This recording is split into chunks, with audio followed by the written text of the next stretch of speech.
Hi, this is Matthew Almeida and welcome back to my channel. This is Roasting Velingkar Part 2. Now, all of you will ask me why I'm bringing up this topic of Velingkar again when things are supposedly cooled down. तो योगी हा, सगळे योगी हा, कित्याक हो topic परतून वयर काडलो? It's not only about Velingkar. I want my viewers to understand that the narrative which people like Velingkar, and he is not the only person, but there are many, the narrative which they are giving about Inquisition and St. Francis Xavier's involvement in the Inquisition is a false narrative and is a narrative that is instilling hatred in the hearts of lot of people who are not Christians, especially the Hindu community. म्हणजे तांच्या काळजान एक राग कसो भरूंक क्रिस्तावांच्या आड हो narrative इन्क्विजिशनाचो ते घालीत आसा. हे गोंयानूच चलोना, वेलिंकर एकलोच न्हू हें करपाक, जायते जाण आसात भारत देशावर सगल्याक आनी आख्खे देशान हो जो नॅरेटिव्ह आसा इन्क्विजिशनाचो तो गेल्लो आसा. इंडियेनूच न्हू, इंडिये भायरूय बीन जाल्यार इंडियेचे जे क्रिस्तांव आसात, अदीक करून गोंयचे क्रिस्तांव आसात, तांकां लालची म्हणप, पुर्तुगेज धुकोर म्हणप हें चालूच आसा. So my whole intention is to break this narrative, which is why I want you to share these videos, send it to as many as people as you want, so that you get proper information. हांव जाणा जे क्रिस्तांव आसात न्हू ते automatic हें करतले कित्याक ते वेलिंकराचे आयकनात तशें. But I want my videos to go to my Hindu brothers and sisters. जे हिंदू भाव भयण आसात आमची, जी वेलिंकर असल्या मनशांचे कितें सांगतात ते आयकतात आनी सतमानता आनी तांकां मागीर दिसता आमचेर जायतें वायट जालां, तांचे भितर मागीर तो इल्लोसो राग येता तांकां आनी हाका लागून जाता कितें मागीर उपरांत as a result it converts into the political action that we take. It converts into vote bank. आमी जेन्ना मतां मारूंक वता, आमी हे सगळे मोतीन घेवन मागीर मत मारतात आनी जायते फावटी जे राजनीतीक दल आसात, जे धर्माचो उपयोग करतात, तांकां आमी मागीर मत मारूंक वतात. The political parties who play politics in name of religion use such narrative to draw those votes. उपरांत कितें जाता पळय, आयज सांकवाळ जाता तें, आमच्या गोंयान जाता तें, जागे हडपप, जायते प्रोजेक्ट हाडप, लोकांचे जिवीत सारके त्रासान घालप, तांचो धंदो त्रासान घालप, हें सगळें मागीर ते करतात. आनी हेच पॉलिटिशियन जे आसात परतून परतून इलेक्शन जिखोंक जाय म्हणून असल्यो काणयो वापरतले. They will use these stories, such narratives and people like Velinkar whenever elections approach, which is why it is very important to break this narrative. So let me begin. Subhash Velingkar said that St. Francis Xavier was a pet of the Portuguese. पोर्तुगीजांचो भक्ती करणारो आणि आयुष्यभर पोर्तुगीजांचे चाटणारो जो आसा तो आमचो हिरो कसो जावंक शकता रे. I wonder whether he has ever read the life of St. Francis Xavier, if he has ever read the letters of St. Francis Xavier. In so many letters, there is one from 20th January 1546, there is also up till 1548, then again in 1549, there are so many letters. I'm putting the dates up on the screens. You know what about these letters? In all these letters, St. Francis Xavier condemned the acts of the Portuguese. Condemned the acts. He even called them children of the devil. He did not like the way the Portuguese were treating the locals. In fact, he goes to extent saying that Portuguese shouldn't be even here. This is not their land. So he wants the Portuguese king to treat Indians, local Indians, as equal citizens. He tells the king that God has given you an opportunity to explore this part of the world and use this opportunity to share the love of God to them, and therefore it cannot come through oppression. It has to come through love. It has to come through compassion. Second thing what he says is that St. Francis Xavier helped the expansion of the Portuguese Empire. शेवियर सारखिल्या Portuguese हस्तकाक आणि ज्याने पोर्तुगीजांचे राज्य बळकट करपा खातीर प्रयत्न केलो, ताज्या खातीर गोंयच्या जनतेचे आणि भारतीय जनतेचे पैसे खर्च करणे एक बेमानपणा आसा. St. Francis Xavier was a missionary, a Christian missionary, the one who is burning for love for Christ. His only mission was to proclaim Christ. Christian faith and any kingdom or a country has no relation when it comes to their political expansion. Christian faith can survive without a kingdom, without a nation also. It has survived all these ages because Christianity doesn't relate to any particular kingdom, doesn't relate to building up any political kingdom. It only focuses on building up the kingdom of Christ. And the message is clear that Christ died on the cross and rose from the dead, and this is how we are saved. And if we believe in Him, we will be saved. This is what St. Francis Xavier wanted to preach. I'll give you some evidences. When he went to Travancore, he went to St. Francis Xavier went to the Zamorin king. He went to Travancore, he went to Sri Lanka, he went to Japan. Wherever he went, to whichever kingdom, he went and asked the permission of the king to allow him to preach the gospel. When he went to Japan, he made every effort to meet the emperor. When he went to Sri Lanka, he made the efforts to meet the king and asked the consent of these rulers to allow him to preach Christianity there. In some of these places, like Zamorin in Sri Lanka also, he faced persecution. The king started persecuting Christians. He never went back and asked the Portuguese army to come and kill this king or arrest all those who are killing the Christians. He never took the Portuguese army to Japan and have a war with Japan and conquer it under the Portuguese. I hope people realize that St. Francis Xavier was the representative of the King of Portugal and also of the Pope. That means he had some right to command an army. And if he requested for an army or soldiers, they had to come. So what is happening is he doesn't do that. So how can you say that he helped the Portuguese to expand their empire? It's illogical to say that when you don't have evidences to say that. He went on preaching the message of Christ. He went on baptizing people. That's it. But this does not mean that when he made people Christians, he wanted them to be faithful to the King of Portugal only. And that was the reason why he made them Christians? No. When he had come to Goa, there were already Christians. But they hardly knew anything about Christianity, of the Christian teachings. And so he starts teaching them. For him, what was important was that they understand the Christian faith, to understand the Christian tenets. That's why when there was a Brahmin priest, Hindu Brahmin priest, he wanted to become a Christian for some personal reasons, for some greed.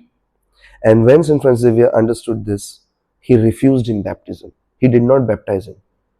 And he writes in this letter clearly, I did not baptize him because his intentions to become a Christian was not out of love for Christ, but for the greed of the privileges which the Portuguese gave. But this Brahmin had told St. Francis Xavier, I am ready to become a Christian, but it should not be told in the public that I am a Christian. I will continue practicing my rituals and as a Hindu priest. So St. Francis Xavier said, if you want to continue that, what is the use of you getting baptized when you don't have faith in Christ? So don't get baptized. So he was this sincere in his mission. So to say that he was baptizing people to expand Portuguese empire and that he helped the Portuguese to expand their empire, it's totally wrong. Another thing what Subhash Velingkar said is this, that as long as the body of St. Francis Xavier is in Goa and people are going there and praying, the patriotism of the people is in question. ते मडे जे आसा ते हांगाच्यान तुम्ही व्हरचे ते जोपर्यंत आसा तोपर्यंत राष्ट्रीयतेचो प्रश्न हांगा निर्माण जातलो. हे अराष्ट्रीय आसा कृत्य. First of all, when this project is coming in Sankwal, Bhutani project, prior to that, regarding the facade of the church of Sankwal, of the old church, Velingkar was seen there making statements this and that. Now that when the project is coming there, Velingkar is nowhere seen in Sankwal. Nowhere seen. Who are the people who are there? There are Hindus, there are Christians, and these are devotees of St. Francis Xavier. To protect your land, is this not patriotism? But I'll show you something more. 90% of Goans who are in the defense are Christians. I have said this earlier so many times, but I'm putting up these pictures. Look at the number of these people who have served in the Indian defense, be it armed forces, be it the Air Force, be it the Navy, or the police, anti-terror squads. Who can forget Julio Ribeiro? He was a terror to the Khalistanis. And Julio Ribeiro is a devout Catholic. He is a devotee of St. Francis Xavier. And all these people whose photos are flashing, they too are devout Christians. So this idea that these people, these right-wing people that are trying to put, that just because they are not Hindus, and since they belong to other religions, therefore they are not totally Indians. This is the idea which these people are trying to put. But facts are, it's totally different. I don't feel that I belong to any other country, but my country, India, I belong to Goa, my ancestors are here. Religion does not define our patriotism. Our patriotism is defined by what we do for our country, what we do to save the democracy, to save secularism, to save the values on which this country is built, and to save our people, to help our people grow and make this country a good country, a peaceful country, well developed country.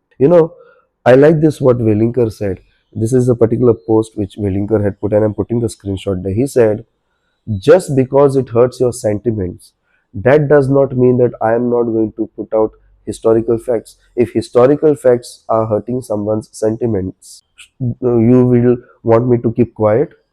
What can I do if historical facts hurt your sentiments? This is the meaning of the post that he put, right? I understand Marathi. Now I'll tell you something. Professor Ramakrishna Jalmi, some years back, he had said something about Parshuram at a public rally. Was that not a historical fact? Now I have this History of Goa book from 8th standard. This is the same book which is used in teaching history of Goa in the schools till today. The very first lesson, starting from page 10, the very first paragraph says, according to mythologies, Parshuram shoot an arrow and created Goa. History books say that Parshuram is a myth. Now I am not saying anything on my own. I am quoting history book, an authorized history book teaching history of Goa in the schools under Goa Board of Education. The way Velingkar said, no, I am not saying anything. I am just quoting somebody when it comes to St. Francis Xavier's body and his DNA and this and that. I am also quoting history. So when someone is a myth, why should I accept that person and worship that person? I mean, that is my perspective. I don't want to worship any mythological figures. I may as much worship someone who existed in this world 2000 years ago. I may honor someone who existed in this world 500 years back, whose body remained incorrupt. I may honor such people. I want to make sure that the people I worship or believe in or honor are historically existing. If these things never happened in reality, if these things never happened historically, if they are not real, why should I even believe it? That's my perspective. Some people want to feel that they want to believe in these mythologies. Fine, it's your freedom, but don't force others to do it. Now, since you talk about I spoke only facts, I'm quoting history books, this is what Velingkar is saying. I will remind you about Sushila Samant Mendes. She had written an article on what happened when Sambhaji Maharaj came to Goa. She quoted Dr. Pisullekar's book. Why did you and your son file complaint against her? त्यांना तुमका उगडास येऊ ना that she is quoting history books and those are facts. दुसरे जेन्ना facts उलयता तुका दुखता and तू facts उलयता म्हणून which are actually not facts. What you are talking are not actually facts. पूण तुका दुखता म्हणून तू आता हे ते सगळे उलयता आता गिन्यान पेटलें तुजें. This is what is happening. आता तू म्हणटा परशुराम is a गोंयचो साहेब or Goa is a Parshuram Bhumi. हे तुझे मान्य. Fine. There are people who worship the figure of Parshuram, though mythological figure. It's your freedom. No one questioning you. But why do you want to impose that belief on others? Francis Xavier हो गोंयचो साहेब न्हय. ताका गोंयचो साहेब म्हणणारे वर्तमानपत्रां जी आसा मुद्दम म्हणटात ताका तांचो हांव आतां आगावून निशेध करता. तांचो साहेब वयलो गुंड्रे आसतलो, छत्रपती शिवाजी महाराज आसतलो, भगवान परशुराम आसतलो. कोणेच भितर म्हटले आपूण मानिना परशुराम म्हणून. कित्याक तुमचें जळटा? Read this history book once again of 8th standard history of Goa. How the land was created, this and that, सगळें सांगलां scientifically. It is also proven that almost 10,000 years back, the Kunbis, Gaudis, they settled in this land. And the story of Parshuram came in Goa just somewhere 1000 BC or after that, with the coming of the god Saraswat Brahmins. Because the figure of Parshuram and the story of Parshuram is their story. So ताच्या पयलीं गोंयांत जायते लोक आसलेले, कुणबी गावडी आसलेले. मागीर हे first settlers, तेंच्यो काणयो आसात. Why should this story of Parshuram dominate the stories of the Kunbis, Gaudis who have their own stories? लोकांची नांवां काडटात तुमी, पूण मागीर ते केसीचें कितें जालां कोणाक कांयच खबर ना. दोन वस्तू धरता. शिवाजी महाराजांचो पुतळो जो म्हापशां हें कितें केल्लो, 3 जाण क्रिस्तांव अशे धरलेले म्हणून खबर जाली. पूण आतां तांचें कितें जालां, कोर्टान कितें तांचेर फर्मण घातलां, तांकां कोर्टान व्हरलो ना, ते केसीचें जालें कितें कोणाक कांयच खबर ना. क्रिस्तांवचें नांव पिड्यार केलें, जालें. तालिगांव आतां पालकी वत्ताले म्हणटाले, थंयसर एक कोण कॅथलीक अंकलूय गाळयो मारूंक लागलो. हे सांगतात ते अशें देवतांचेरूय गाळयो मारल्यो. आतां जर तर हऱ्यांनी जालां, अशें जावंक जायना, अशें जावंक नाका आसलें. त्या मनशान जें केलां तें वायट. पूण खरें कितें जालें कोणाकूच कांय खबर ना. हरशीं जाल्यार मोबायल घेवन सगल्याक भोंवतात. इल्लेशें रेकॉर्डिंग केल्लें आनी दाखयलें जाल्यार मातशें लोकांक खरें कितें तें कळपाचें. पूण आतां ते केशीचें जालें कितें, कोण मनीस तो, कितें म्हटलें ताणें, कित्याक म्हटलें, आजून कांय खबर ना. When there is a sensitive issues, the police also should tell us clearly what it is. नाजाल्यार अशें दिसता की बाबा ह्या दिसांनी अशेंच चल्लां, कोण क्रिस्तांवांनी अशें केलें आमकां, कोण मुस्लिमांनी तशें केलें, हे पळय इल्लिगल बीफ विकतात, हे पळय ट्रक सांपडलो विथ बीफ, आनी कोण बिफाची घी कोत्ता, आनी हे ग्रूप वचोन लोकांच्या घरांनी घुसोन आपूण हें कोत्तात. How can you do that? अरे how are we safe then in this state? फाल्यां तुमी काडटले, म्हाज्या घरान कितें धरतले, म्हाज्या घरान घुसतले, आनी मागीर म्हणटले पळय हो आपल्या घरान अशें कोत्ता. मागीर तें करूंकूच ना, तें केलां म्हणटले. पूण केलें जाल्यार तें कित्याक केलां तें तुका खबर आसचें ना. Is it okay that a group of fanatics just enter somebody's home and accuse people, and the police say that these people have helped them to arrest people? What kind of nonsense is this? How can you enter people's houses? तुमकां सापडपाचें आहा मरे, दुकानांचेर वचा आनी हें करा, सोदून काडा. You go to the FDA, FFSI, food and drugs people, tell them that I feel that they are doing something, mixing, or they are misusing things. Ask them to do tests. तुम्ही लोकांच्या घरान भितर वयता? What is this happening? Why is this moral policing going on by people who are not even part of the police department? And the police on top of that is saying that these people have helped us? Nonsense. Because it puts my freedom and privacy into danger. म्हजें घर safe ना तर. केन्नाय कोणी भितर सरतलो. आनी लोकांचे बायलो आसतात, धुवो आसतात. There are women in the houses, there are mothers, there are sisters, there are daughters, there are wives. These people will just come in. Maybe some people sometimes are just coming out of the bathroom, changing clothes, and who knows what will happen. You think someone has done mischief with some food products, you call the food and drug person, take them to the shop where you think these illegal things are happening, catch them there. Why go enter somebody's house? We don't even know whether those things were really there or you put it there. And we don't know whether that thing is really the thing what you are claiming it to be. Achi ghee keli, tachi ghee keli. And last point, whether we eat beef or not, it's my right. If you look at the ancient history of India, there are enough records to prove that people were eating meat, including beef. There are parts in Karnataka, tribals who are not Christians, not Muslims, they eat beef. You go to Kerala, Kerala is a very much visible evidence, visible society where they eat beef. So don't try to tell us that it is not part of our culture and part of our not this and that. We have the right to eat what we want. And there is shortage of beef. I remember what Manohar Parrikar had done when there was shortage of beef in Goa at one point of time. He made a statement saying that I will make sure that Goa does not have shortage of beef. I hope the present Chief Minister lives up to the same spirit. Finally, ending the video with one note. Religion has never been a matter of destroying someone's culture. India is not a place with only one singular way of culture. Multiple cultures, multiple belief systems. Even the religion, as we say, as Hinduism, is not one religion. Multiple belief systems, जाल्यार आमची संस्कृताय आसा न्हू ती सांबाळून सगळ्याच झगडल्या मान दिवया. Thank you for watching my video and take care.